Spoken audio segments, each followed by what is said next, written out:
네, 앞서 지난 8일 성공적으로 막을 내린 서울 안보대화 소식 들어봤습니다. 전혜주 기자와 좀 더 자세한 이야기 나눠보겠습니다. 전 기자 안녕하세요. 안녕하세요. 네, 앞서 기사 잘 봤는데 먼저 서울 안보대화 간략하게 한번 설명해 주시죠. 네, 서울 안보대화는 서울 디펜스 다이얼로그, 줄여서 SDD라고도 부르는데요. 아시아 태평양 지역 안보 협력과 한반도 평화 정착을 위해 2012년부터 매해 열리고 있는 국방차관급 다자 안보대화체입니다. 네. 지난 6일부터 8일까지 사흘 동안 진행됐는데요. 이번 주제는 복합적 안보 위협에 대한 국제사회의 연대를 통한 대응입니다. 54개국과 유엔 등 국제기구의 국방관료와 20여 명의 국내외 민간 안보 전문가가 참석했습니다. 네, 그렇군요. 또 개회식을 보니까 이종석 국방부 장관이 직접 개회사를 나섰습니다. 네, 이종섭 장관은 개회사에서 북한의 핵과 미사일의 고도화가 국제사회의 안보를 위협하고 있다면서 이에 대한 우리 군의 노력을 다시 한번 강조했습니다. 미국의 확장 억제 실행력을 제고하고 한국형 삼축체계 등 우리 군의 독자적 능력도 확충해 나가고 있습니다. 네, 그렇군요. 이런 또 안보 관련한 자리를 마련한 이유가 따로 있을 것 같은데요. 네, 현대 사회의 안보 이슈는 굉장히 복잡하고 다양해서 한 국가만의 힘으로는 해결하지 못하는 경우가 대부분입니다. 그래서 여러 국가 간 안보 이슈를 공유하고 논의하는 대화가 중요한데요.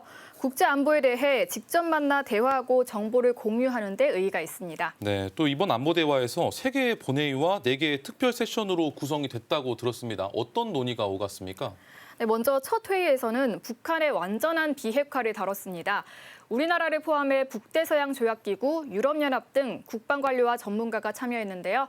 먼저 신범철 국방부 차관은 한국의 독자적인 핵 억제력 강화, 한미 동맹 강화, 그리고 북한과의 대화, 이렇게 현재 우리 정부가 북한의 핵 미사일 위협에 대응하고 있는 3가지 노력을 설명했습니다. 네. 이에 각국 전문가들은 우리나라 북한의 비핵화 실현의 뜻을 모으면서 공감대를 형성했습니다. 네, 그리고 두 번째 회의는 인도태평양 지역 안보를 주제로 진행됐습니다. 서울 안보대화에서는 처음으로 인태 지역에 대해 이야기했는데요. 참석자들은 지역 안보를 위해 신뢰와 협력, 질서 유지 등이 이루어져야 한다고 강조했습니다. 그리고 8일에 열린 마지막 본회의에서는 하이브리드화된 전쟁이 중점적으로 논의됐습니다. 네. 현대전에서 정보전과 심리전, 사이버 공격 등이 결합된 방식이 최근에 많이 나타났는데요.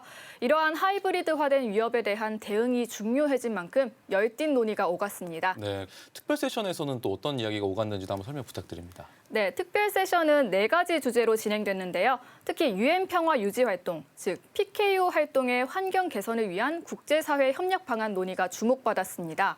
특히 유엔 평화 유지 활동 임무단의 병력과 시설 등을 하나의 네트워크로 연결한 스마트 캠프를 구축하자는 이야기도 나왔습니다. 네.